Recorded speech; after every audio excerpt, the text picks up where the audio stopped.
Bonjour et bienvenue tout le monde, bienvenue dans ce tout nouvel épisode du podcast Graines d'investisseurs. Comme d'habitude, c'est Anthony et c'est toujours un plaisir de vous accueillir pour l'épisode du jour. Les amis, j'espère que je vous ai pas trop chamboulé, vous avez vu, l'intro est différente.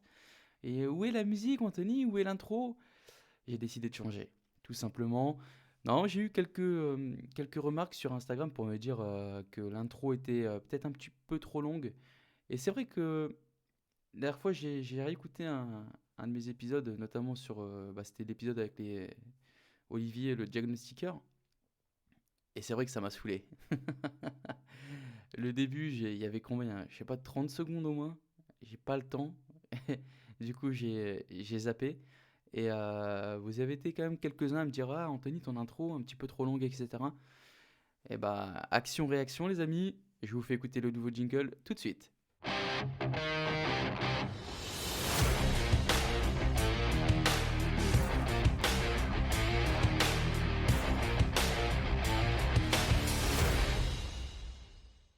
Alors les amis, qu'est-ce que vous en pensez? Est-ce que vous êtes chaud, ça donne la patate ou pas?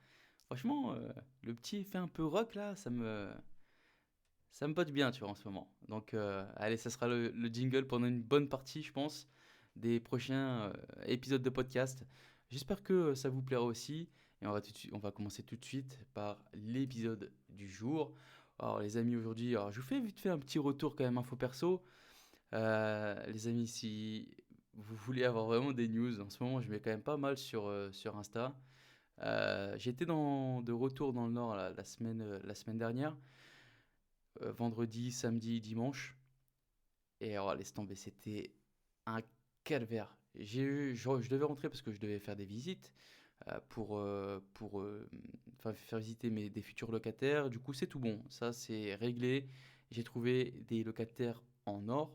Alors après, on va voir, hein, sur le papier, en tout cas, sur le papier, tout va bien. Très bonne situation, etc. Mais je devais aussi y aller pour finir un peu les dernières choses, tu vois, comme par exemple faire le jardin. Et le jardin, c'était... Ouais, les amis, c'était une galère pas possible. Je vous remets dans le contexte, hein, on est sur un jardin de un petit peu plus de 100 mètres carrés, mais qui a été laissé à l'abandon pendant 4 ans. Et j'étais clairement, je suis clairement parti au combat avec un vieux couteau et j'ai galéré comme pas possible. J'avais une tondeuse, mais c'était vraiment un sketch. J'avais prévu de passer une demi-journée à faire le terrain. Au final, je me suis retrouvé à faire une journée entière et j'ai dû tout retirer à la main. Je me suis fait défoncer par les orties.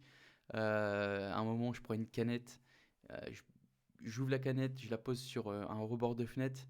Et puis, j'avais soif. Du coup, je reviens, je bois. Je touche un truc bizarre dans la canette. Je crache, c'était une guêpe. Elle m'a piqué dans la lèvre. Ah, c'était vraiment un scandale. La lèvre a commencé à gonfler. Heureusement, du coup, je me suis rendu compte que j'étais pas allergique. Mais ouais, franchement, un scandale. Pas possible. Ensuite, il y a eu quoi d'autre? Ensuite, du coup, on va parler un peu de la rénovation. Franchement, sincèrement, je suis très content. J'ai trouvé vraiment un bête d'artisan et ça fait plaisir. Ça fait plaisir. J'ai eu du mal à trouver et celui-là, je vais le garder pendant un bon moment, je pense. Tant qu'il fait l'affaire, on va le garder. C'est vraiment un contact en or. Sinon, j'ai utilisé pour la toute première fois, les amis, vous savez, je suis fan de Rentila pour faire de la gestion locative, mais j'avais jamais utilisé vraiment Rentila pour faire un état des lieux, pour faire un bail, etc. Du coup, c'est la première fois que j'utilise Rentila pour faire ça, une entrée des lieux, etc. Et franchement, c'est parfait. Je peux même faire signer mon état des lieux sur tablette. Je peux faire signer le bail sur tablette, etc. C'est authentifié, le document après est verrouillé, etc., etc. Franchement, Rentila, c'est vraiment une pépite. Je le recommande vraiment à tous les investisseurs qui veulent faire leur gestion locative eux-mêmes. C'est tip top. Les amis, on va passer tout de suite à l'actualité immobilière. J'en ai sélectionné deux. Un propriétaire assigne sa locataire pour loyer impayé. Il termine condamné pour avoir loué un 4 mètres carrés.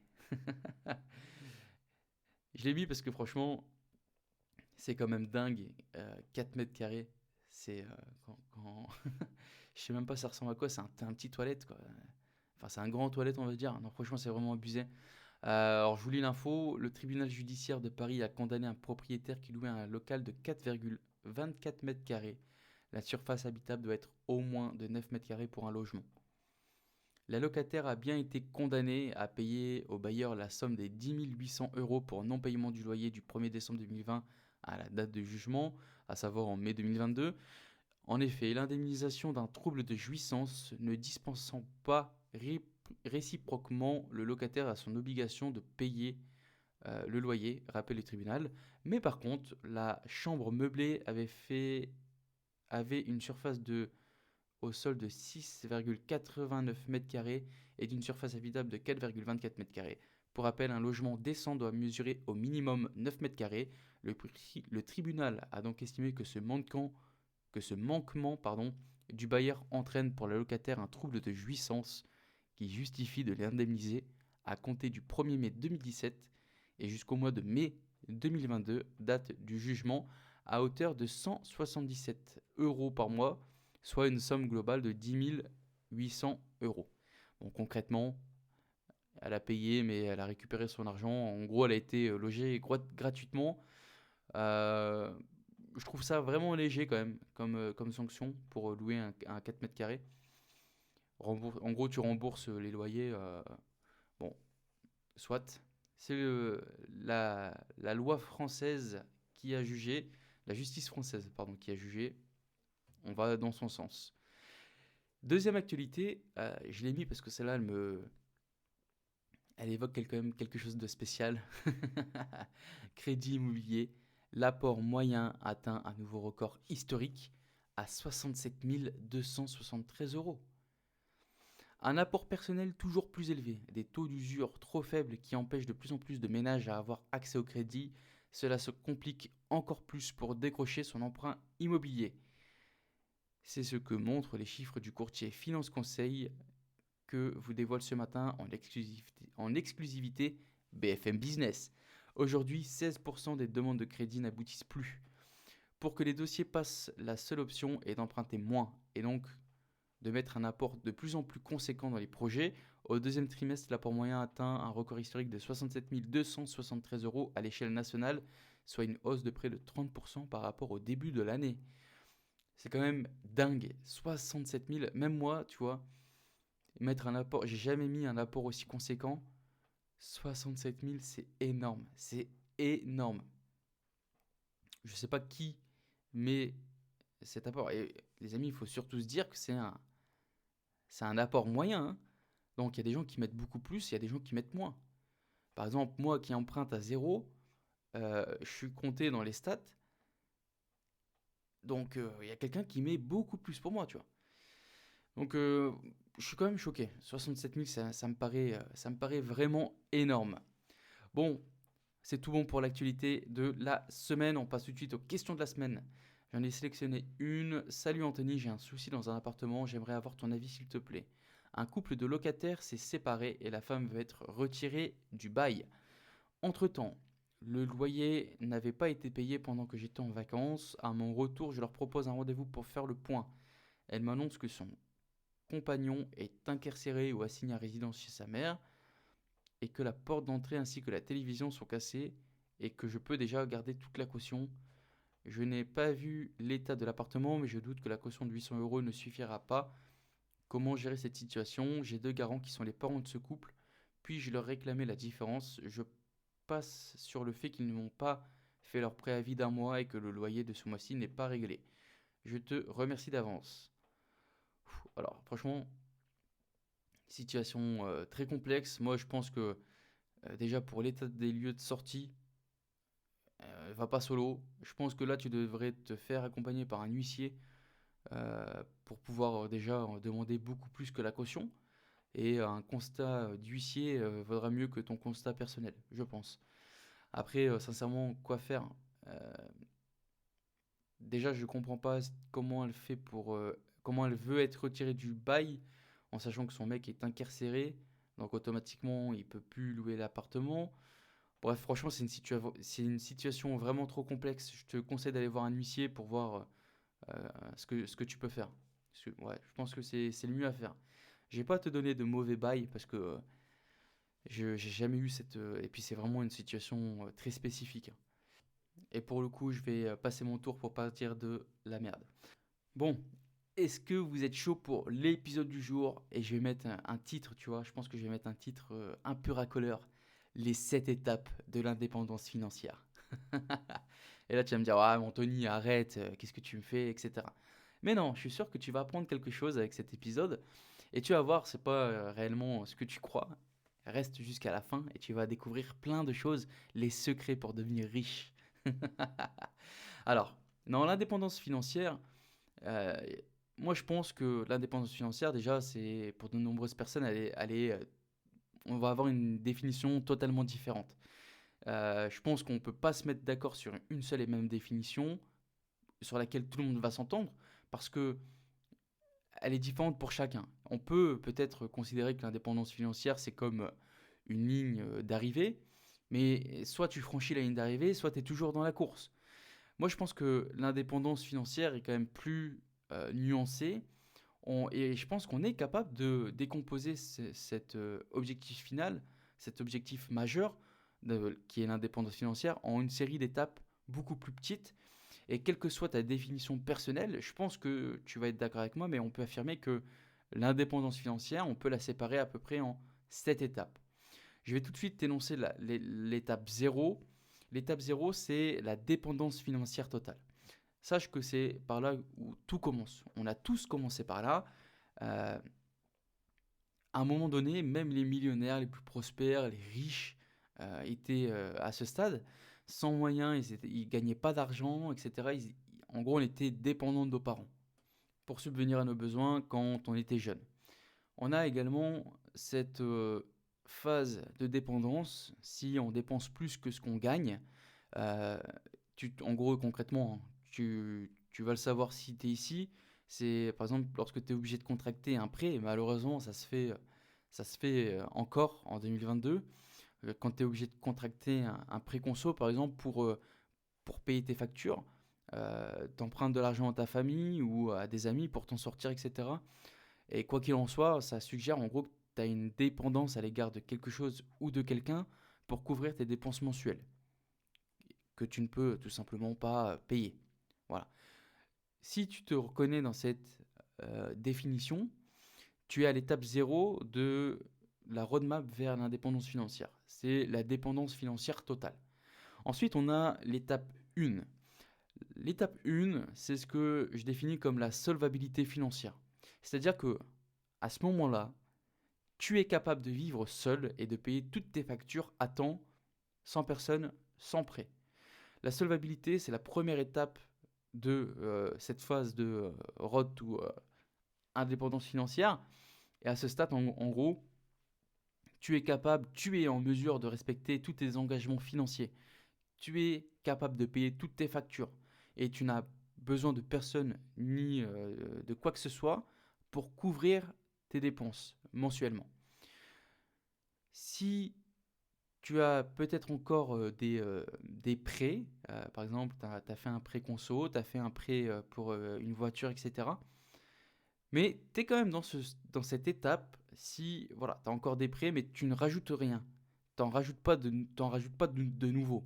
En gros, tu as peut-être des prêts à l'heure actuelle, mais voilà, tu as assez d'argent pour rembourser toutes tes factures, toutes tes dépenses. Et ton objectif, c'est de limiter tous ces prêts, c'est-à-dire que tu as encore des prêts, mais tu es en train de les rembourser.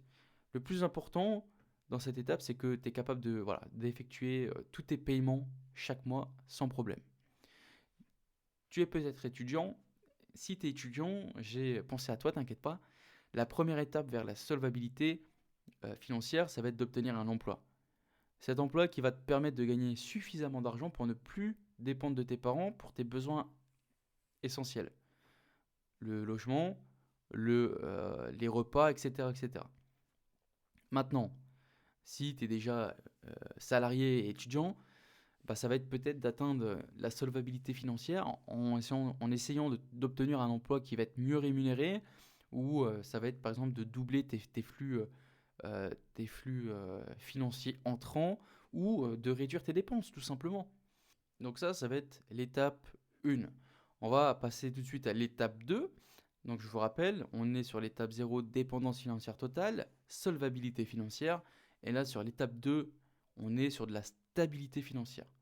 C'est une étape un petit peu au-dessus de la solvabilité financière, parce qu'en fait, ça va comprendre exactement cette même chose, mais avec une mise en œuvre d'une réserve de certaines économies. Une fois que tu es en mesure de respecter tous tes engagements financiers et que tu as commencé à rembourser certaines dettes et que bah, voilà, tu es en mesure de réduire tes dépenses, tu vas pouvoir commencer à épargner. Cet argent supplémentaire, ça va être votre fonds pour, par exemple, des mauvais jours. Par exemple, t'as une merde sur la voiture. Et ben voilà, ça va être une réserve de trésorerie vers laquelle tu vas pouvoir te tourner pour une dépense imprévue. Au lieu de devoir faire un prêt pour lever de l'argent pour réparer cette voiture, eh ben, il n'y a pas besoin. Tu as concocté une petite réserve d'argent vers laquelle tu vas pouvoir te tourner pour toutes les merdes. Normalement, aux étapes 0 et 1, si tu te retrouves en gros euh, face à une dépense urgente, le seul choix que tu avais, ça va être d'emprunter de l'argent, ça va être d'appeler les parents. des fois, euh, des fois, on appelle papa-maman. Ça va être de contracter un prêt ou de prendre du retard, par exemple, dans le paiement de factures que tu devais payer et que tu ne vas pas payer parce que tu as l'urgence. Tu as une urgence. Mais ça ne serait pas le cas si tu avais des économies, tu vois. Par contre, à ce stade, il est encore acceptable et normal si tu pars d'une situation vraiment pas ouf, il est encore normal d'avoir des dettes importantes. Le, L'objectif à cette étape, c'est que voilà, tu as une stabilité financière et tu es capable de régler tous les mois tes prêts et que tu commences à rembourser la majeure partie de tes dettes de consommation. C'est-à-dire, si tu as fait un prêt conso, tu as fait un prêt pour acheter une voiture, etc., etc. Mais il est surtout important de ne pas t'endetter davantage. Parce que tout ça, ça va te mener vers l'étape numéro 3. L'étape numéro 3, ça va être la libération de la dette. C'est-à-dire que à ce stade, tu n'es quasiment plus redevable à aucun créancier. Si, en gros, tu as établi une stabilité financière suffisante dans toutes tes dépenses, tu as réussi à mettre de l'argent de côté pour concocter ce fonds d'urgence et tu as commencé à rembourser la majeure partie de tes dettes de consommation. Et en gros, à ce stade, tu as suffisamment d'argent et de moyens, non seulement pour survivre, mais aussi pour commencer à prospérer. On s'est libéré un troisième poumon financier. Tu ne vis plus au jour le jour, tu as fait des réserves de liquidité qui peuvent aider en cas d'urgence et tu n'as presque plus de dettes.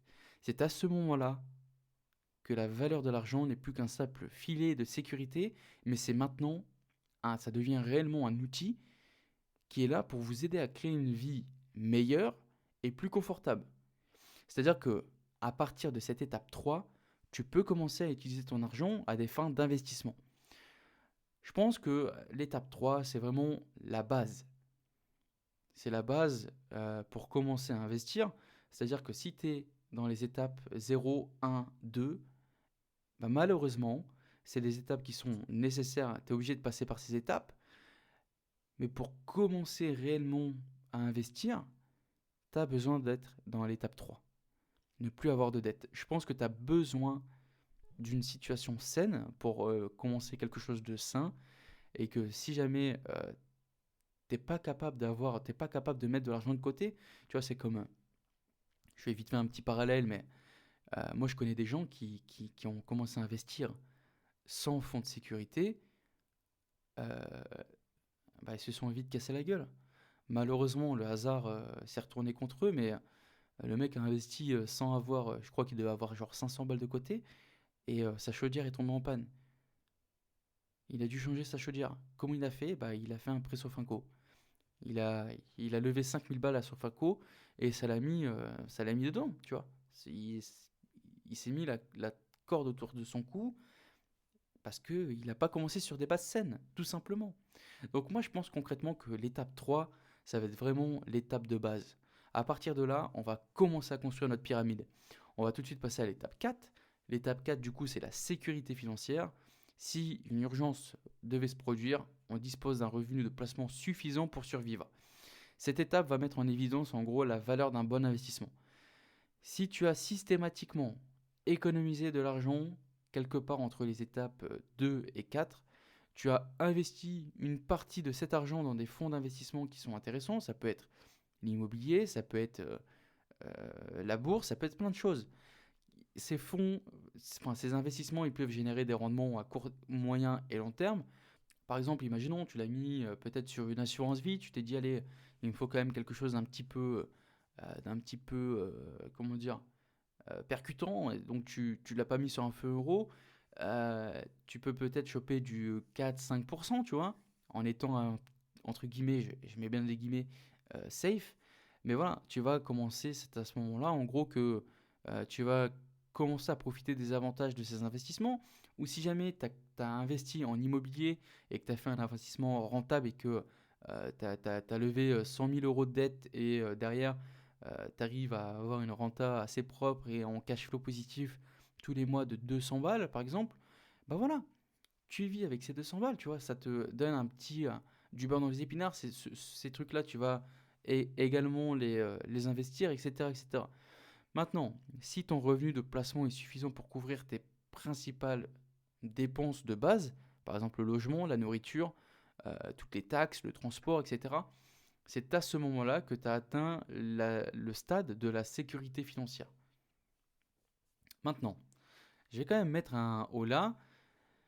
La sécurité financière, ça ne signifie pas nécessairement que tu es capable à l'heure actuelle, là tout de suite, de quitter ton emploi. L'idée de base derrière ça, c'est que si par exemple tu dépenses environ 1000 euros par mois pour des frais comment dire, de vie, bah, tu n'as pas besoin en gros en gros, c'est tes revenus de tes investissements qui sont là pour couvrir ce coût mensuel de 1000 euros par mois pour le reste de ta vie. Ça ne couvre pas, ça va pas, bien sûr, ça va pas couvrir les dépenses exceptionnelles pour des choses diverses ou du petit confort, ou par exemple tu vas te faire plaisir, les vacances, etc., etc. Mais ça va couvrir tes dépenses de vie, comment dire, de vie standard. Voilà.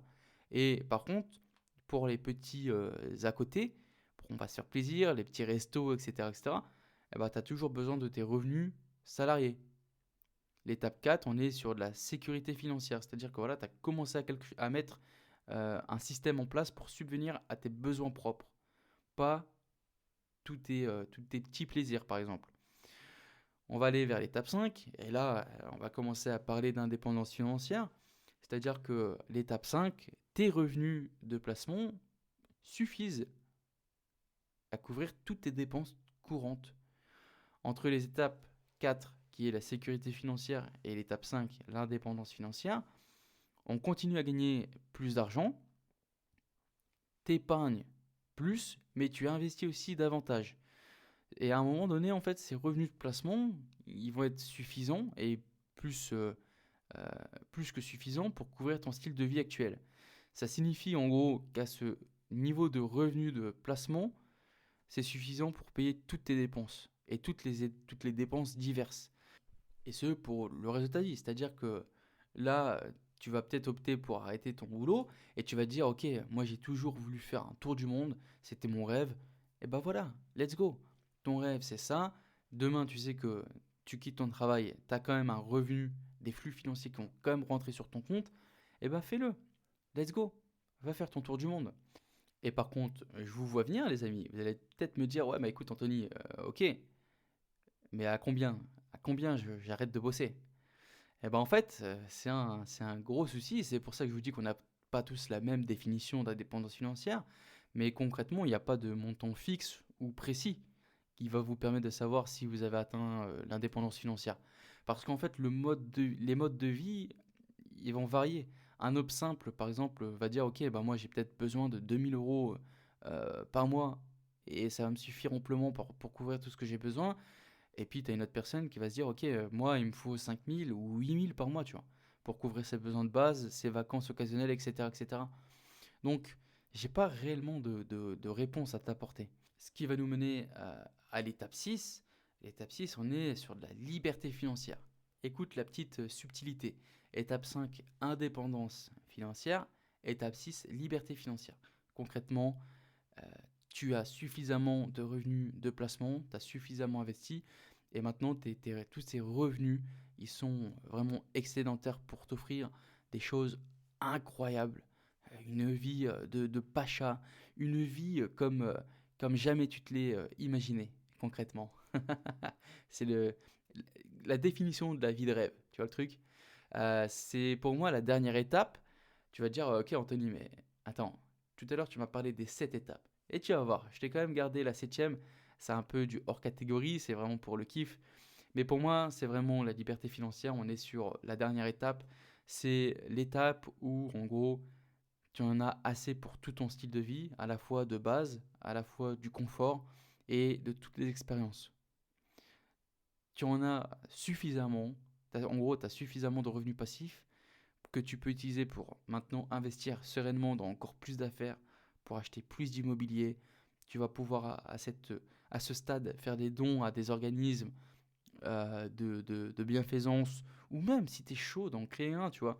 C'est truc de dingue. À ce stade, on parle plus de gestion intelligente de l'argent, on est sur de la gestion intelligente des actifs.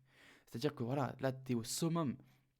C'est-à-dire qu'à ce stade, tu vas plus te poser la question de OK, comment je vais faire, etc., etc. Les questions que tu vas te poser, c'est en gros, OK, maintenant, euh, qui vont être les personnes qui vont bénéficier après ma mort de tous ces actifs, de tous ces investissements? Comment est-ce que je vais les répartir, les distribuer à ma famille, à mes proches, etc., etc. Et ce sont en gros les nouvelles questions que tu vas te poser avant d'atteindre le step ultime qui est l'abondance financière. L'étape 7, l'abondance financière. Alors, je le mets un petit peu en hors catégorie. Concrètement, on est sur de la liberté financière sous stéroïde directement. Tu as tellement d'oseille, tellement d'argent que tu ne peux plus dépenser ton argent assez rapidement. Tu as tellement de flux entrants que même si tu te mettais vraiment, tu n'arriverais pas à dépenser. Ton patrimoine va te suivre probablement même après ta mort. C'est-à-dire que tu vas laisser un héritage bien potelé, bien gras, et tu vas nourrir certainement une ou deux, voire trois générations après ta mort. Et ça, c'est plutôt cool, non? Bon, concrètement, voilà, on est sur l'abondance financière. C'est un step que j'ai, on va dire, un peu mis à part, parce que voilà, c'est vraiment, c'est un peu cliché de dire ça, même si je le souhaite à tout le monde, hein, bien sûr. Mais voilà. Concrètement, voilà, les amis, hein, pour clôturer cet épisode, on fait la petite conclusion. Pour la plupart des gens, l'indépendance financière, c'est considéré comme l'objectif final et on va accorder très peu d'importance. Franchement, les amis, dites-moi la vérité. Combien de fois vous avez entendu ces étapes? Et pourtant, malheureusement, c'est des passages obligatoires. On a tous commencé en étant dépendants, on a tous commencé en épargnant, on a tous commencé en investissant nos économies, etc. etc. Et voilà, l'indépendance, c'est l'objectif final pour bon nombre d'entre nous. Et on accorde très peu d'intention à toutes les étapes qui la précèdent de cette indépendance financière. Et pourtant, cette vision, elle va transformer la liberté financière en un mirage, un rêve d'impossible, euh, une licorne financière, par exemple.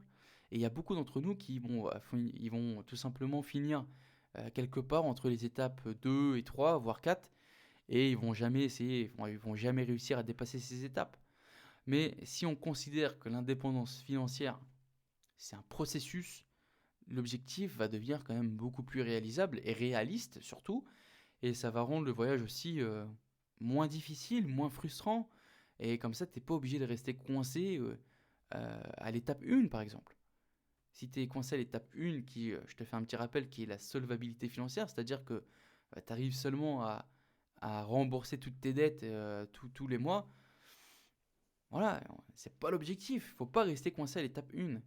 Maintenant, si vous parvenez à vous débarrasser de vos dettes, vos prêts, etc., etc., c'est très bien. Maintenant, l'objectif, ça va être de vous concentrer sur l'épargne. il faut mettre minimum 10% de votre revenu salarié tous les mois de côté. Et 10%, les amis, je l'ai déjà dit à travers ce podcast, mais c'est vraiment le minimum. Plus tu vas mettre de côté et plus tu vas pouvoir passer la deuxième, la troisième, tu vois. Donc, l'objectif, si jamais tu es à ce stade, il n'y a pas de mal, hein. On a tous commencé par là, moi aussi.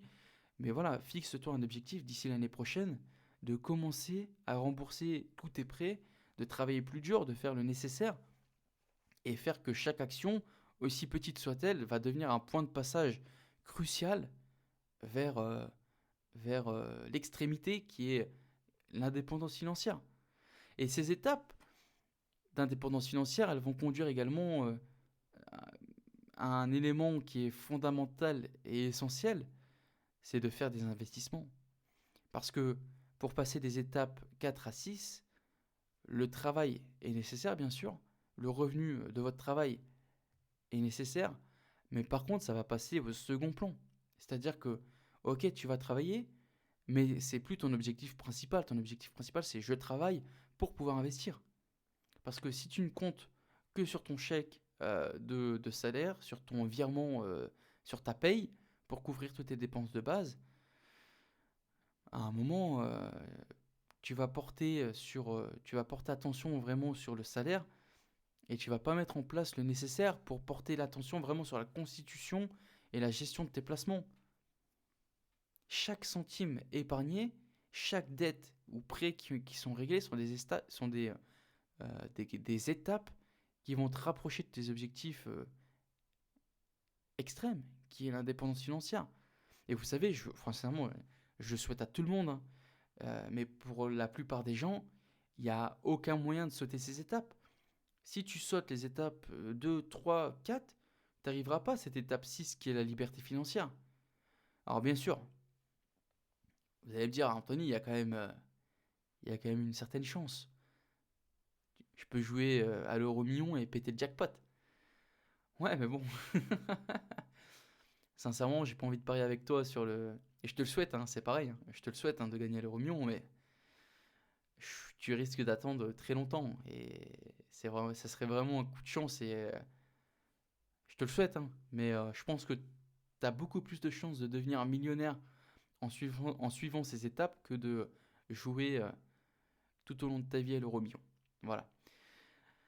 Maintenant, on va revenir vite fait un petit peu plus terre à terre. Ça commence par des économies, tout ça, les amis.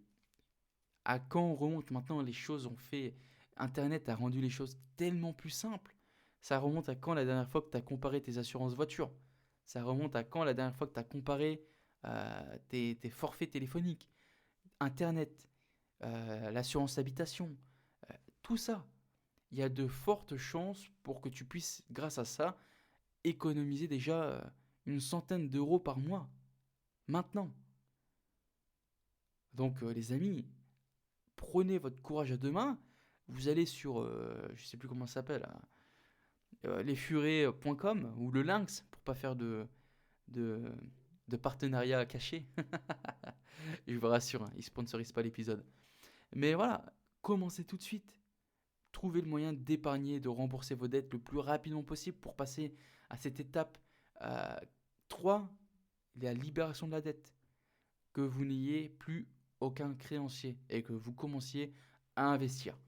Bon voilà les amis, c'était l'épisode de la semaine. J'espère que cet épisode vous aura fait plaisir. J'espère que vous avez appris quand même quelque chose et que le titre n'était pas un titre racoleur. Les 7 étapes de l'indépendance financière. Voilà, j'espère que vous avez appris plein de choses. Les amis, n'oubliez pas 1% chaque jour et je vous dis à la semaine prochaine. Ciao ciao ciao.